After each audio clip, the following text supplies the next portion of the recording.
Now, what's my opinion on Elon Musk taking over Twitter? Well, I think it will be interesting for a start, and so I'm curious as to what he's going to do. I'm also curious about how it's going to impact digital diplomacy. I'm also curious as to what it's going to do in terms of managing moderation and abuse on the platform. Will he try and make inroads where his predecessors has failed? It also seems that he may be a hands-on owner. Will he appoint himself CEO, and will he be responsible for day-to-day operations? I mean, this guy owns Tesla and Starlink, so he's got other business operations to be keeping an eye on.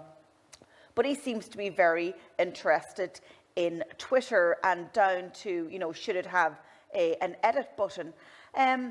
I was having this conversation with Andy Lambert from Adobe this week, and we were discussing it on the Social Media News Show, and we were talking about the rise of hate speech and disinformation on Twitter, and that being one of its key problems, and how difficult it is to actually get fake accounts, catfished accounts, and trolls actually banned from the platform.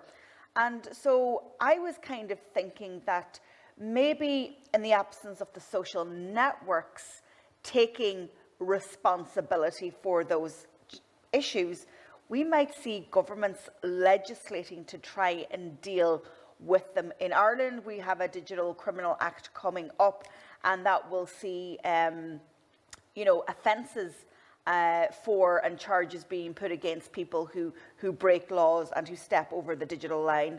And I think that is necessary, because with these platforms, as I said in our last episode, there comes a real responsibility. So yeah, I'm curious as to what Elon Musk will do with Twitter